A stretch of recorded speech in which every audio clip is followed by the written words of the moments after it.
ચાલો બાળકો, આપણે આગળ પાઠ શીખ્યા 10મો શીખો. હવે એની આગળનો પાઠ આપણે જોઈશું. 11મો પાઠ છે સચ્ચા બાલક. સાચો બાળક જે હંમેશા સાચું બોલતો છે તેના વિશેની વાત કરવામાં આવેલી છે. તો એમાં એ એક પ્રસંગ દ્વારા આપણને અહીં बालक विषय जणावेलू है कि इस जीवन प्रसंग में सच्चाई का महत्व बताया गया है. जीवन में चाहे कितनी भी मुश्किलें आए, पर जो मनुष्य अपने आदर्शों को नहीं छोड़ता है वही महान बनता है. आ जीवन प्रसंग आपेलो है, एमां सच्चाईनुं महत्व आपेलुं छे कि आपणे ए बाळक द्वारा आपणे शीखवानुं छे.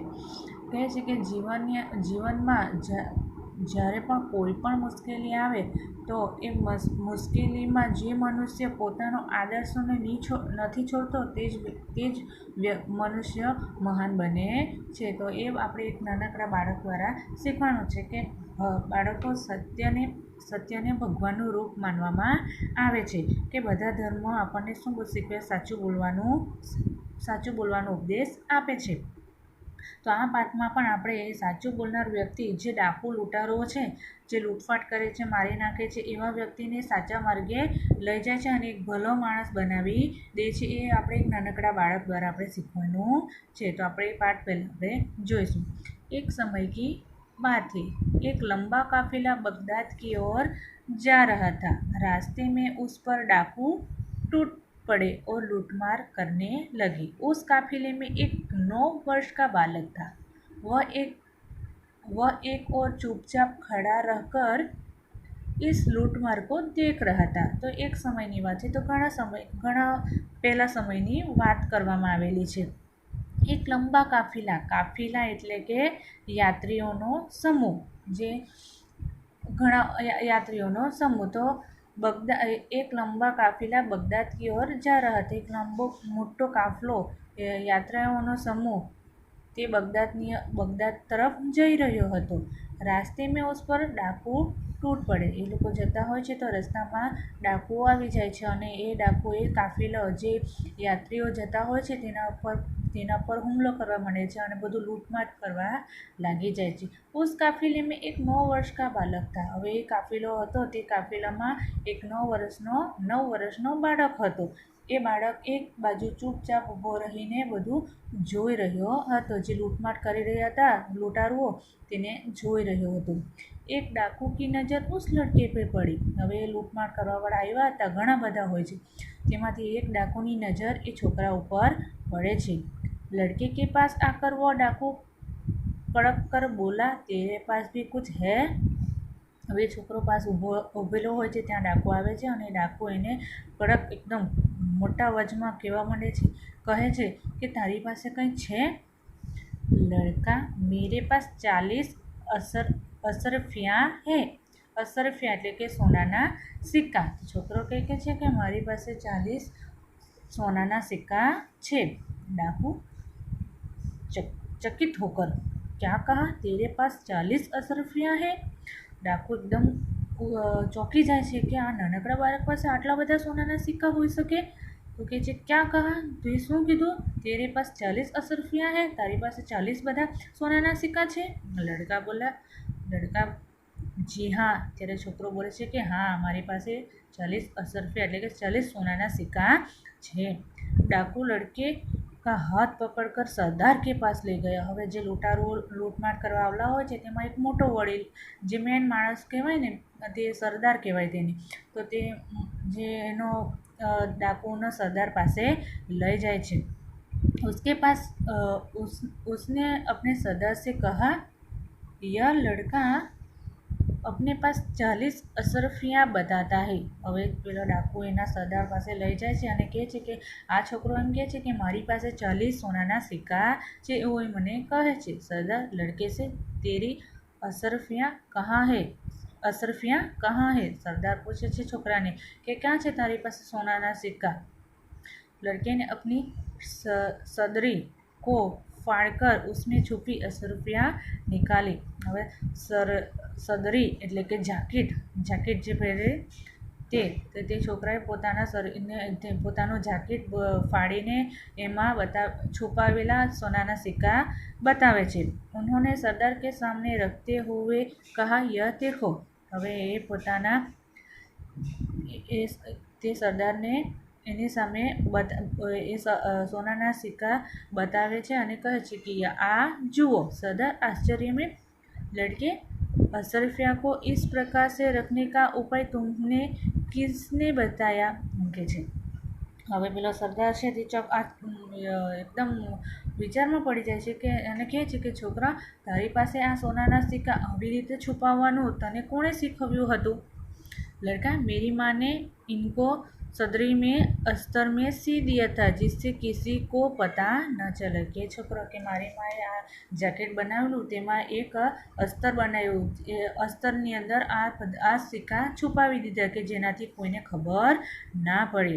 सरदार, तो तूने अशरफियों का पता हमें क्यों बता दिया? ત્યારે કહે છે સરદાર કે તારી માએ તને છુપાવીને આ જેકેટની અંદર પૈસા આપ્યા હતા તો તે અમને શું કામ કીધું કે મારી પાસે 40 સોનાના સિક્કા છે?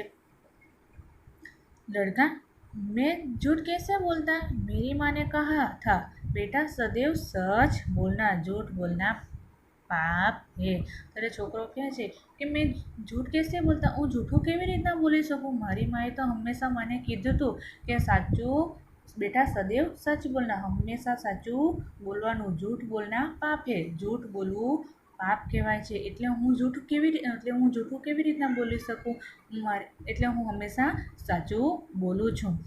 सरदार डाकुओं से, यह छोटा बच्चा अपनी माँ का इतना कहना मानता है कि ऐसे संकट में भी झूठ नहीं बोलता। हम लोग बड़े होकर भी ईश्वर के बताए नेक रास्ते पर नहीं चलते और लूटमार करते रहते हैं। ત્યારે સરદાર એના ડાકુઓને કહે છે કે આ નાનકડો છોકરો જે એની માએ કીધેલું કરે છે, તો આપણે તો આ નાનકડો છોકરો એની માએ કીધેલું એની માએ જે કહ્યું છે તેના પ્રમાણે કોઈ પણ મુસીબત આવે, સંકટ આવે તો પણ એ જૂઠું નથી બોલતો। પણ આપણે તો મોટા છે, આ નાનકડા બાળકથી તો આપણે એના કરતાં મોટા છે કે જે મોટા છે તો પણ આપણે ઈશ્વરે બતાવેલા નેક રસ્તા એટલે કે સાચો માર્ગ પર આપણે નથી ચાલતા અને આ લૂંટમાર કરીએ છીએ। બધાને ડરાવી ધમકાવીને જે કંઈ હોય તે આપણે પડાવી લઈએ છીએ। આપણે ભગવાનના જે બતાવેલા ને એ સાચા રસ્તા પર ચાલતા નથી, પરંતુ આ બાળક એની માએ કીધેલું કે સાચું બોલવાનું, તો એ જો કોઈ પણ મુસીબત આવે છે તો પણ એ જૂઠું બોલતો નથી। સચ સબ ડાકુ સરદાર, બાત તો ઠીક હે। બધા ડાકુઓ ભેગા મળીને કહે છે કે સરદાર સાચું કહો છો તમે। सरदार डाकुओं से, इनका लूटा हुआ सामान इन्हें वापस कर दो। डाकुओं ने सब सामान वापस कर दिया और आगे कभी लूटमार न करने की प्रतिज्ञा की। હવે સરદાર કહે છે બધા ડાકુઓને કે આપણે જેની પાસે જેટલું લૂંટ્યું છે, બધું જે સામાન લીધો છે એ સામાન બધાને પાછો વાપસ પરત આપી દો। બધા ડાકુઓએ જે સામાન બધા પાસે લીધો હતો તે પરત આપી દે છે અને પછી ક્યારેય પણ લૂંટમાર, ચોરી, મારવાનું એ બધું જે લૂંટમાર કરે છે તે ન કરવાની પ્રતિજ્ઞા લે છે। સચ બોલને વાલે ઇસ બાલક કા નામ અબ્દુલ કાદિર થા। હવે આ સાચું બોલનાર બાળક કોણ હતો કે અબ્દુલ કાદિર થા। જે નાનો બાળક હોય છે, જે 9 વર્ષનો હોય છે, તે એની માએ એને કીધું હતું કે હંમેશા સાચું બોલવાનું, સાચા માર્ગ પર ચાલવાનું, ક્યારેય પણ જૂઠનો સહારો લેવાનો નહીં। એવું કહેનાર આ બાળક કોણ હોય છે? અબ્દુલ કાદિર હોય છે। બડા હોકર યહ બાલક મહાન સંત બના। હવે એ બાળક જ્યારે મોટો થઈ જાય છે ત્યારે એક મહાન સંત બની જાય છે। ઉનકી સમાધિ બગદાદ में है અને એની સમાધિ આજ પણ બગદાદની અંદર છે। वहाँ प्रत्येक वर्षे बड़ी संख्या में लोग दर्शन के लिए जाते हैं। દર વર્ષે ઘણી સંખ્યાની અંદર ત્યાં બધા લોકો તેના દર્શન માટે જાય છે। તો બાળક આ એક નાનકડો પ્રસંગ દ્વારા આપણને પણ એ શીખવાનું છે કે આપણે પણ હંમેશા શું કરવાનું? સાચું બોલવાનું। ગમે તે મુશ્કેલી આવે, તો પણ આપણે હંમેશા સાચું બોલવાનું, ક્યારેય પણ જૂઠનો સહારો લેવાનો નથી. તો આ બાળક આપણને એ જ શીખવે છે કે હંમેશા સાચું બોલવું, જૂઠું બોલવું નહીં. હવે આપણે પાછળ જોઈએ. અહીં શબ્દાર્થ આપ્યા છે. શબ્દાર્થની અંદર છે કાફિલા, યાત્રીઓ કા સમૂહ, અસરફિયા એટલે કે સોને કે સિક્કે, વાપસ કરના એટલે કે લौटा દેના, સદરી એટલે કે જાકીટ, સરદાર એટલે કે નેતો, અસ્તર એટલે સિલે કપડે કે ભીતર, કી ત એટલે જ્યારે કોઈ પણ સીવવાનું, અસ્તર એટલે કે જે કાપડ હોય એની અંદર એક બીજો નાનકડો ટુકડો જે સાથે સીવે તેને અસ્તર કહેવાય. સમાધિ એટલે કે મકબરા અથવા તો મજાર. માં જનની માતા, સદૈવ એટલે કે હંમેશા, સર્વદા, નેક એટલે કે ઈમાનદાર, સાચું, ઈશ્વર, ભગવાન, પ્રભુ. નીચે મુહાવરો આપ્યો છે. નેક રાસ્તે પર ચલના, સહી રાસ્તે પર ચલના, હંમેશા સચ્ચાઈના માર્ગ પર ચાલવાનું. કડક કર બોલના એટલે કે કઠોરતા સે બોલના, ગુસ્સાભરી અવાજમાં બોલવું.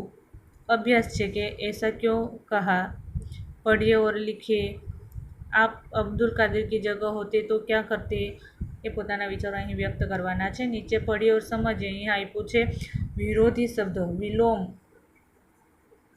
વિલોમ શબ્દ, જેને ગુજરાતીમાં શું કહેવાય? વિરોધી શબ્દ. પઢીએ ઓર સમજીએ. પહેલું છે માં તો બાપ, બડા તો છોટા, સચ झूठ, नेक बेईमान, प्रसिद्ध अप्रसिद्ध, आज कल,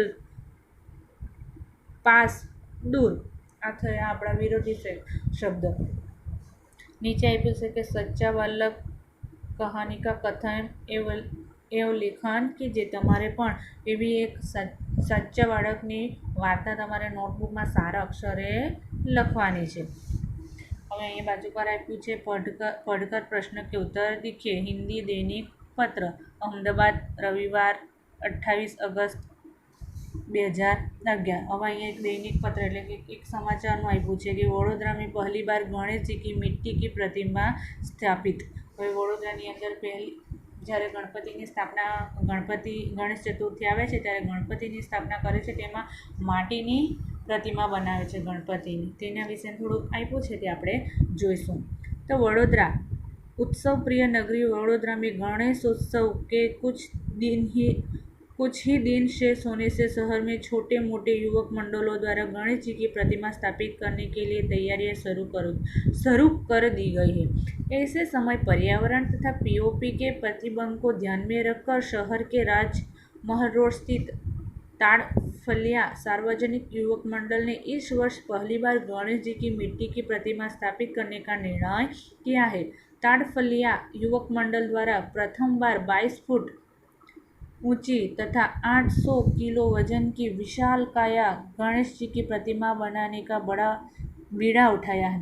प्रतिमा के निर्माण के लिए कोलकाता से विशेष मूर्तिकार तपन मंडल के कलाकारों को बुलाया गया है. यह कलाकार पिछले 1.5 माह से शहर का मेहमान बना है तथा शास्त्रोक्त विधि के अनुसार वह गणेश जी की मिट्टी की प्रतिमा को अंतिम रूप दे रहा है. હવે વડોદરાની અંદર ગણેશ ઉત્સવ નગરી, ઉત્સવ પ્રિય નગરી એટલે કે જે બધા તહેવારો ઉજવતા હોય છે, તો એ વડોદરામાં જ્યારે ગણેશ ઉત્સવ આવે છે ત્યારે એ લોકો ગણેશજીની મૂર્તિ બનાવવાના હોય છે. પણ અત્યારે તો પર્યાવરણમાં અત્યારે પીઓપીની આપણે પ્રતિમા બનાવીએ, કોઈ મૂર્તિ બનાવે છે, તો હવે આપણે વિસર્જન કરવા જઈએ છીએ કે દરિયે વિસર્જન કરવા જઈએ કે આપણે કંઈક બનાવીને તળાવ જેવું બનાવીને વિસર્જન કહે છે. જ્યારે પીઓપીની મૂર્તિઓ હોય છે તે પાણીની અંદર ઓળખતી નથી, પરંતુ શું થાય છે કે તે આપણે જોઈએ જ છે કે ગણેશ વિસર્જન થઈ જાય છે પછી આપણે એ બધી મૂર્તિઓને આમ તેમ રખડતી આપણે જોવા મળે છે. તો કહે છે કે તો પર્યાવરણને દૂષિત કરે છે. તો આ વડોદરાની અંદર તાળફળિયા સાર્વજનિક યુવક મંડળ હોય છે તે લોકો વિવિધ પર્યાવરણને ધ્યાનમાં રાખીને શું કરે છે કે માટીની મૂર્તિ બનાવે છે. હવે માટીની મૂર્તિ બનાવે છે તો તે કેટલી ઊંચી 22 ફૂટ ઊંચી બનાવે છે અને 800 કિલોનો વજન હોય છે એ મૂર્તિનો. અને એક મોટી વિશાળ કાયા મૂર્તિ ગણપતિની બનાવવાનું એ લોકો વિચારે છે. અને એ प्रतिमा के निर्माण के लिए कोलकाता से विशेष હવે એ પ્રતિમા બનાવવા માટે મૂર્તિ બનાવવા માટે કોલકાતાથી મૂર્તિકાર જે મૂર્તિ બનાવે છે તેને બોલાવીને એ મૂર્તિ બનાવવાનું કામ કરે છે. હવે એ મૂર્તિ બનાવવાનું કામ કરતાં કેટલા વર્ષ નીકળી જાય છે, 1.5 વર્ષ થઈ જાય છે. ત્યારે એ લોકો શું કરે છે, મૂર્તિ બનાવી દે છે. જે માટીની બનાવે છે, જેને આપણે વિસર્જન કરો તો એ સહેલાઈથી પાણીની અંદર ઓગળી જાય છે, જે પર્યાવરણને પણ દૂષિત કરતું નથી. એટલે આપણે પણ માટીની જ્યારે પણ ગણપતિ ચતુર્થી આવે, ગણેશ ચતુર્થી આવે છે ત્યારે આપણે પણ માટીના ગણેશજી બનાવવાનું કે જેથી આપણે પર્યાવરણને દૂષિત કરી ના શકીએ. પછાડી આપ્યું છે એના પ્રશ્નો આપ્યા છે. આ જે દૈનિક પત્રનું આપણે આપ્યું છે એના અહીંયા પ્રશ્ન આપ્યા છે. અખબાર મેં છપા સમાચાર પત્ર કબ પ્રસિદ્ધ हुआ है. હવે અખબારમાં છપા સમાચાર કબ પ્રસિદ્ધ हुआ है તો ક્યારે પ્રસિદ્ધ થયેલું? રવિવાર, અમદાવાદ, રવિવાર 28 ઓગસ્ટ 2011. એના પ્રશ્નો આપ્યા છે. પ્રશ્ન તમારે આગળથી જોઈને લખવાના. અહીંયા નીચે સ્વાધ્યાય આપ્યો છે કે કાફिला कहाँ जा रहा था તો કાફिला बगदाद की ओर जा रहा था. बालक की उम्र कितनी थी तो बालक की उम्र 9 वर्ष की थी. बालक के पास कितनी अशरफियाँ थी तो बालक के पास 40 अशरफियाँ थी. लड़की ने अशरफियाँ कहाँ छुपाई थी तो अशरफियाँ कहाँ छुपाई थी तो सदरी के अस्तर में छुपाई थी. डाकुओं ने लड़के से क्या सीखा कि हमेशा આપણે આ નાના બાળક દ્વારા सच बोलने का बालक कौन था तो अब्दुल कादिर था. अब्दुल कादिर की समाधि कहाँ है तो अब्दुल कादिर की समाधि बगदाद में. તો આ સ્વાધ્યાય પણ તમારે સારા અક્ષરે નોટબુકની અંદર લખવાનું છે. અહીં સહી જોડ મિલાય ઓર વાક્ય પ્રયોગ કીજીએ. અહીં લખ્યું છે કે કડક કર બોલના તો શું આવશે? કઠોરતા બોલના. હવે એનું આપણે તમારે શું બનાવવાનું? વાક્ય બનાવવાનું. ઘૂંટને ટેકના તો હાર માના. નેક રાસ્તે પર ચલના એટલે કે સહી રાસ્તે પર ચલના. आँखों का तारा बहुत प्यारा. कान फूकना कान में कहना. घुटने टेकना એટલે કે હાર માનના. આનો તમારે વાક્યમાં પ્રયોગ કરવાનો છે. અહીં આ પાઠ આપણો પૂરો થાય છે. સ્વાધ્યાય અને અભ્યાસ સારા અક્ષરે નોટબુકની અંદર લખવાનું. તે પહેલાં પાઠની અંદર જે શબ્દાર્થ આપ્યા છે એ શબ્દાર્થ પણ તમારા નોટબુકની અંદર સારા અક્ષરે લખવાનું છે.